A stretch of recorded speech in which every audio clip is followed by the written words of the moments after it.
quoi pensiez-vous dernièrement? Peut-être qu'il est temps de vous arrêter et de penser aux choses auxquelles vous pensez. Restez avec nous pour jouir de la vie de tous les jours.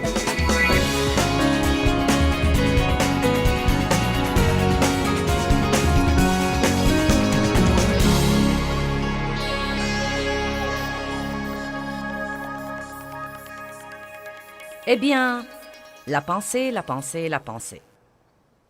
Qui croit que ce ne serait pas beau à voir si votre pensée se transformait tout à coup en un écran de cinéma que tout le monde pourrait regarder?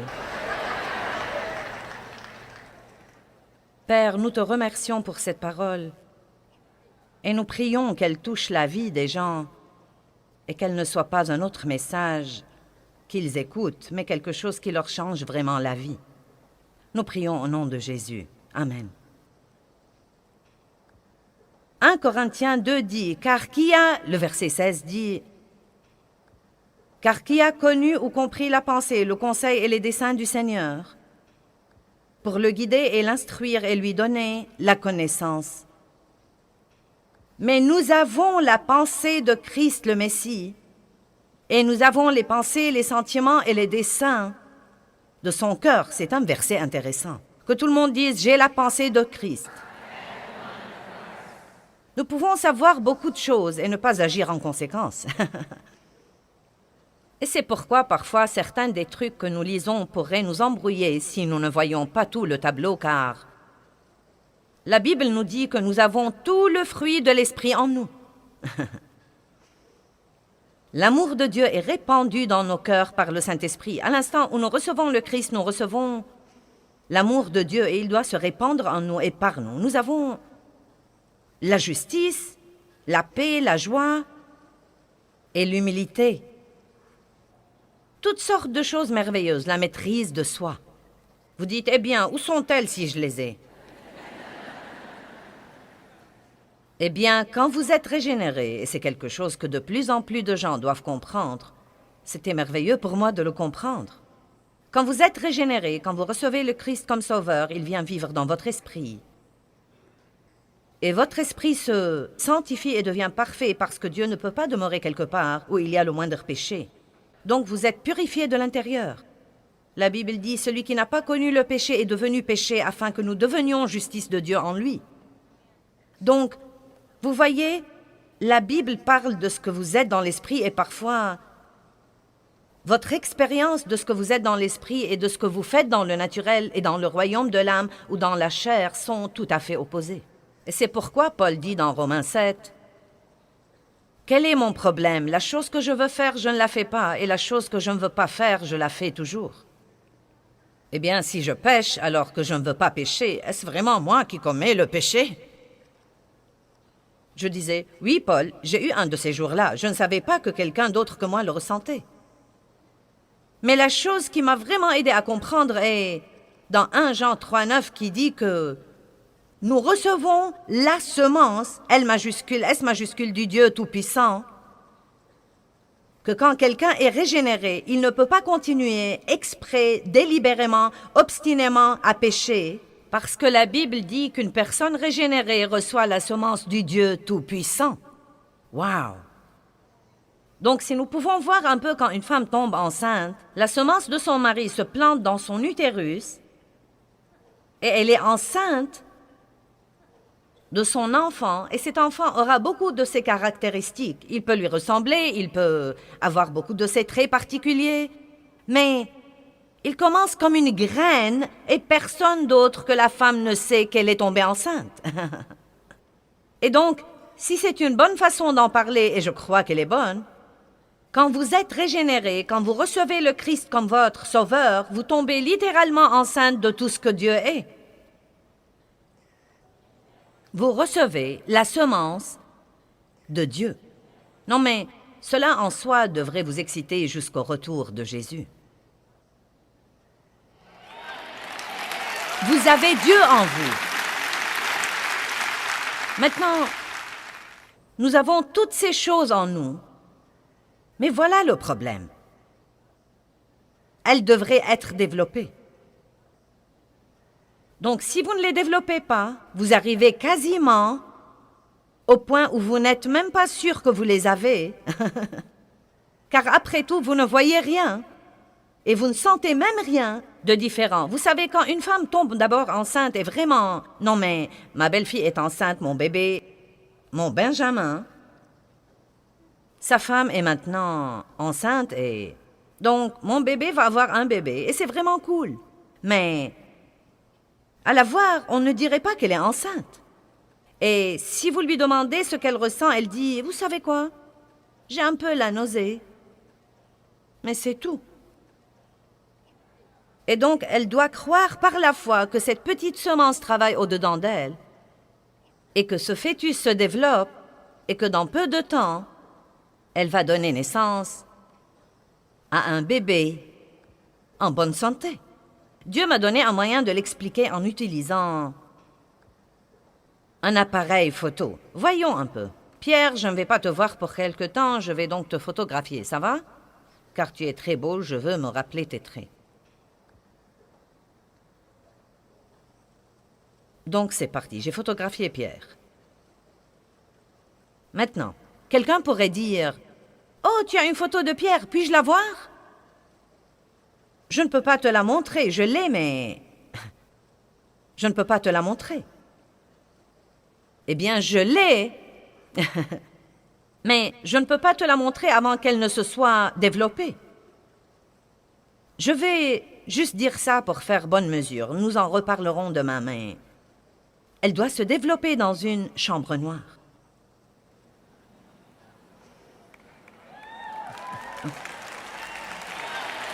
Maintenant, certains d'entre vous ont compris tout de suite. En fait, je ne me rappelle pas la référence biblique en ce moment, mais il y a un verset magnifique où Jésus dit « Ce que vous apprenez dans les ténèbres, dites-le dans la lumière. » Vous voyez, j'ai beaucoup à dire maintenant. Bon sang, j'ai vraiment beaucoup à dire. Je parle de n'importe quel problème que vous avez. Et n'importe quel problème que vous avez, j'ai probablement un livre ou une série de CD ou de DVD là-dessus. C'est que j'avais la plupart de ces problèmes-là. Je n'ai pas reçu ces messages dans la lumière, mais je les ai reçus dans les ténèbres. Je les ai reçus dans les périodes difficiles. Je les ai reçus en endurant des choses moi-même, en laissant Dieu s'occuper de moi, en versant de chaudes larmes, et maintenant je peux les partager dans la lumière. Tant de personnes abandonnent dans les périodes difficiles. Vous ne devez pas être une personne qui abandonne. Vous devez vous décider à aller jusqu'au bout. Maintenant, écoutez. Concernant nos œuvres, les choses que nous faisons, je crois qu'il y a beaucoup de confusion au sujet des choses que nous faisons par rapport à ce qu'il y a dans notre cœur. Et comprenez que les gens sont impressionnés par ce que nous faisons, mais Dieu n'est pas le moins du monde impressionné par ce que nous faisons, à moins qu'il ne soit accompagné par une bonne attitude. Et c'est une des raisons pour lesquelles nous devons faire très attention à nos pensées, car la Bible parle du cœur et de la pensée de façon interchangeable. Et donc, si votre cœur n'est pas juste, si votre pensée n'est pas juste, si vous ne pensez pas à quelque chose comme il faut, quelle que soit la bonne œuvre que vous faites, si vous ne la faites pas pour une bonne raison, vous n'aurez pas de récompense. Et croyez-moi, il y aura beaucoup de gens déçus au jour du jugement.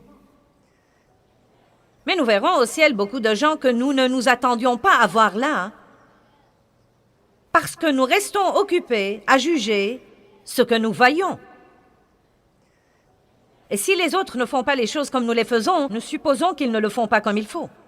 Et s'ils ne les font pas selon nos règles confessionnelles, ils ne les font pas comme il faut. Mais Dieu voit le cœur. Il y a beaucoup de gens dans le monde qui font toutes sortes de bonnes œuvres et d'œuvres religieuses et qui croient que c'est le fondement de l'Église. Il y aura des gens qui vont à l'église tous les dimanches et qui n'iront sûrement pas au ciel.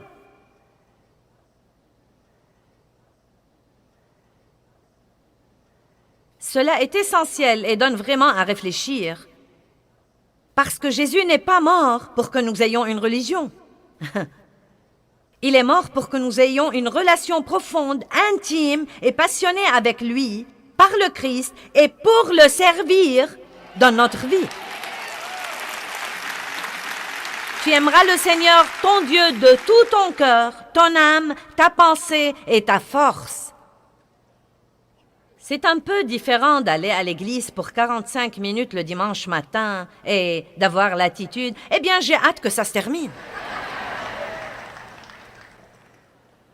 Maintenant, je ne suis certainement pas contre aller à l'église. Nous disons aux gens d'aller à l'église tout le temps et vous devez faire partie d'une bonne église locale. Mais je veux que vous soyez là parce que vous voulez être là et non pas parce que vous croyez que vous aurez de bons points de Dieu ou c'est là où se trouve votre salut.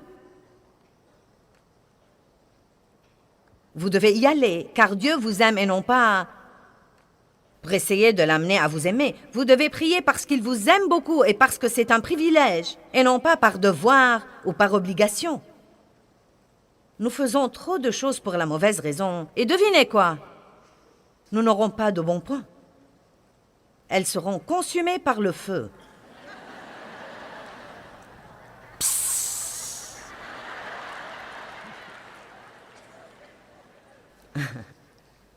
1 Corinthiens 3, 11.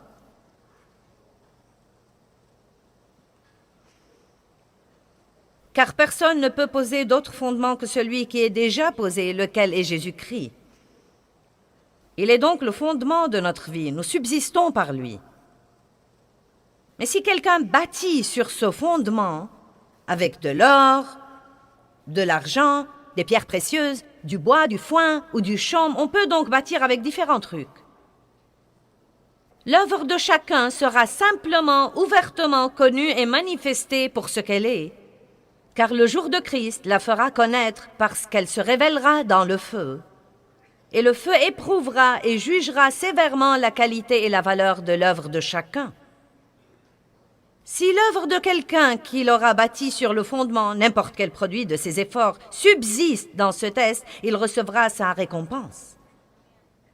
Mais si l'œuvre de quelqu'un est brûlée dans ce test, il perdra tout, il perdra sa récompense.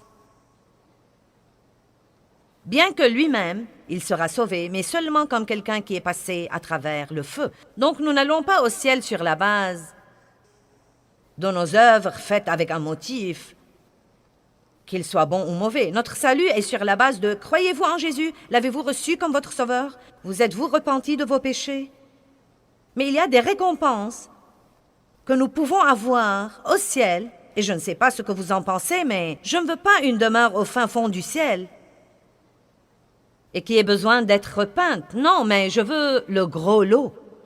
Amen. Je veux le meilleur là-haut. Et je veux un bon char. Et je ne veux pas que Dave le conduise. Je veux le conduire moi-même. Et j'ai dit à Dave, en fait, que je prie là-dessus car Dave même, après toutes ces années, conduit toujours comme un conducteur de voiture de course. Et vous savez, j'en ai assez d'arriver le cou ébranlé et...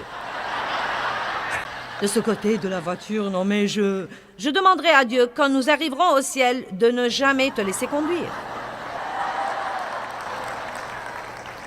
Je voudrais prêcher avec Moïse et Abraham et faire une conférence avec Jésus. Amen. Vraiment, vous savez, par-dessus tout, je voudrais entendre ces mots que nous voudrions tous entendre. C'est bien, bon et fidèle serviteur.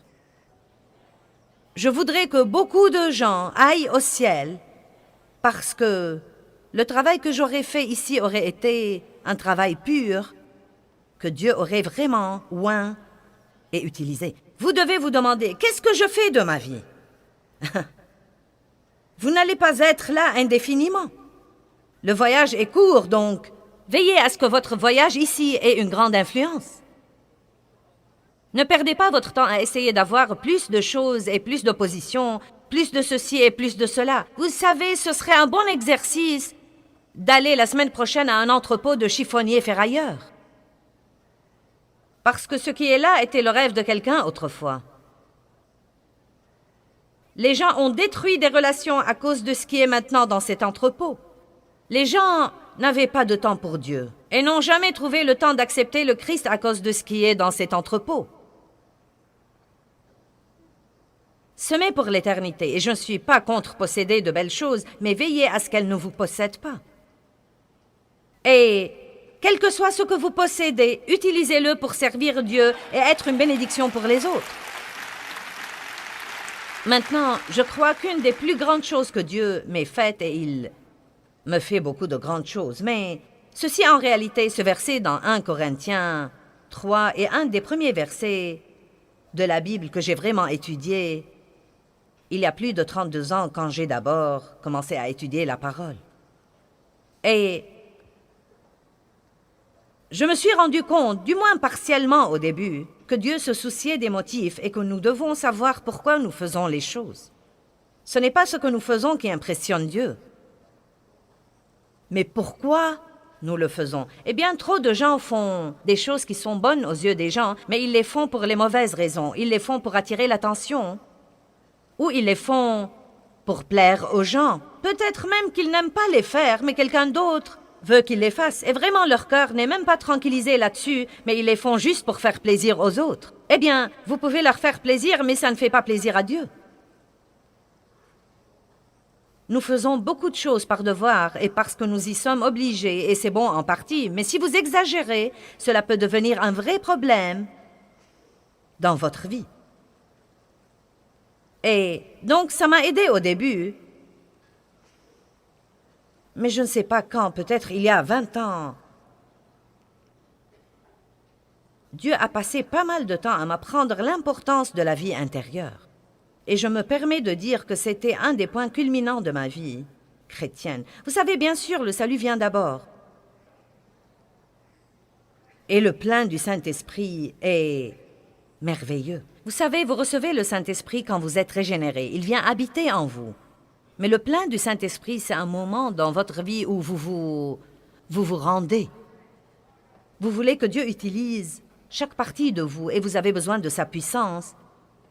Car bien que vous soyez sauvés, vous ne vivez pas vraiment dans la victoire que vous devez avoir. La chose suivante qui était vraiment merveilleuse pour moi était d'apprendre l'importance de la présence de Dieu et de comprendre que Dieu est avec nous tout le temps et que si nous nous faisons à cette idée, nous pouvons reconnaître ce fait et en jouir et apprendre à chercher Dieu pour sa personne et non pas pour ce qu'il pourrait nous donner.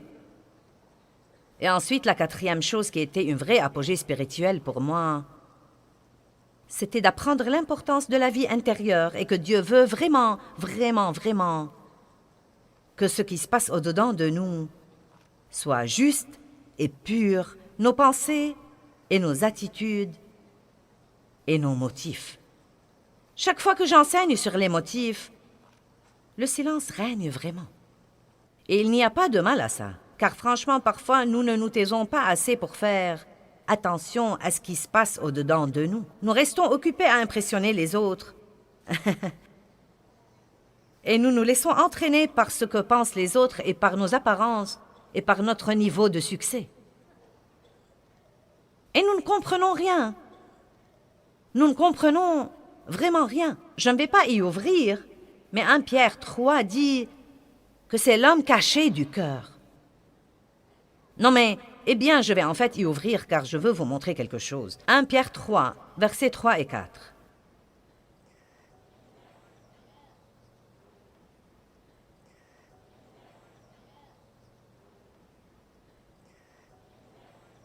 Et j'ai fait toutes sortes d'enseignements sur la pensée. J'ai probablement plus de séries d'enseignements sur la pensée que sur n'importe quel autre sujet. Et j'ai fait beaucoup d'enseignements sur les attitudes.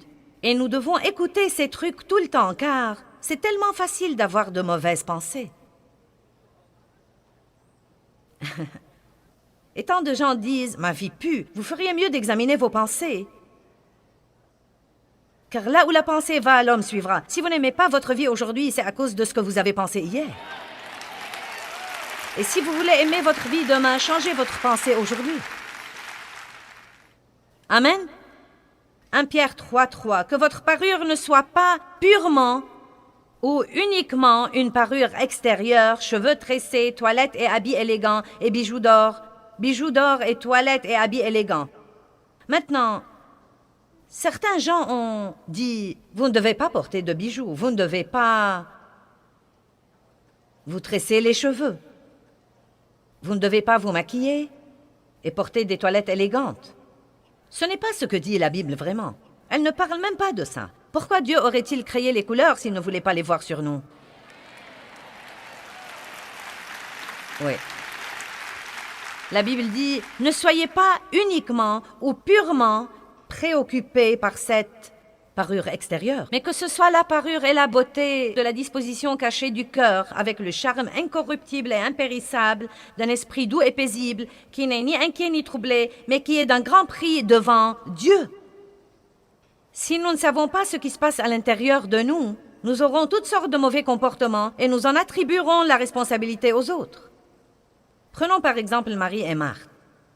Est-ce que tout le monde connaît l'attitude de Marthe, la sœur de Marie? C'est dans Luc 10, si vous ne la connaissez pas. Ce sont deux sœurs que Jésus connaissait bien et visitait souvent. Et il est venu à leur maison et, bon sang, Marthe était la première à lui ouvrir la porte et à l'accueillir. Et Marie s'était assise à ses pieds parce qu'elle y a vu une occasion à ne pas manquer. Mais Marthe était occupée et distraite, dit la Bible, par beaucoup de services. Puis elle a commencé à se vexer parce que Marie écoutait Jésus pendant que Marthe faisait le travail. Donc Marthe vient à Jésus et lui dit, « Eh bien, tu ne vas pas lui demander de m'aider?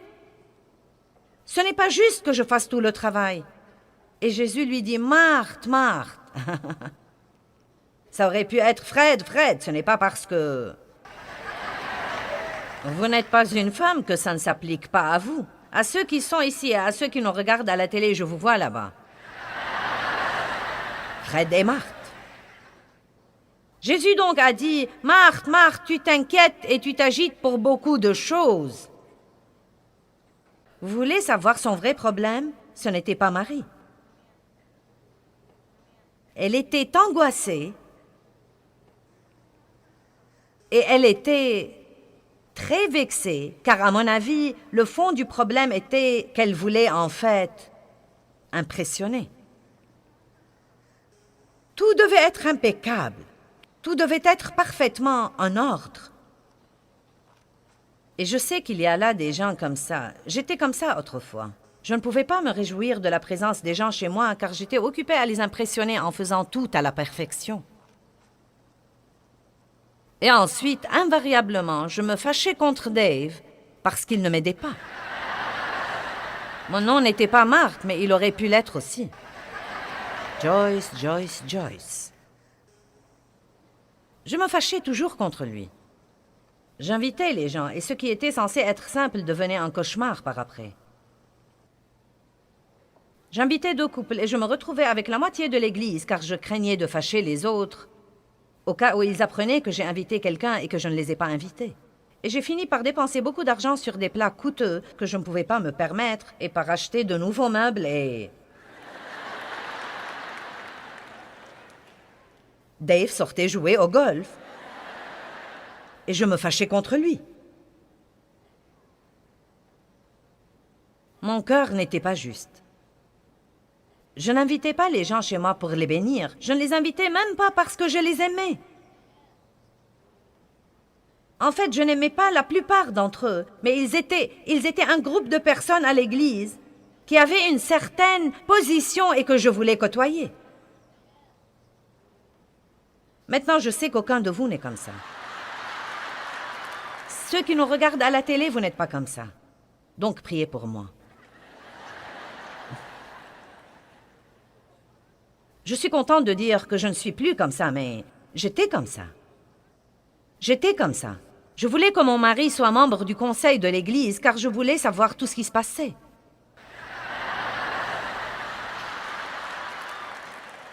Peu m'importait qu'il serve Dieu comme membre du conseil. Je voulais juste savoir ce qui se passait. Nous pourrions avoir des scoops s'il était membre du conseil. Vous savez, j'en suis maintenant au stade où je peux l'admettre et étaler ce genre de truc au grand jour. Mais le plus triste dans l'histoire, c'est que beaucoup de gens pratiquants vivent dans ce gâchis toute leur vie. Ils n'ont jamais de joie, ils n'ont jamais de témoignage et bon sang, ils seront complètement déçus au jour du jugement.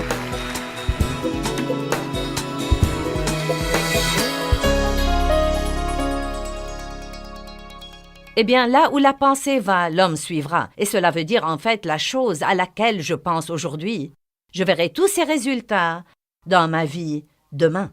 Nous devons donc veiller toujours à avoir des pensées qui nous profiteraient et non pas des pensées qui rendraient notre vie pire.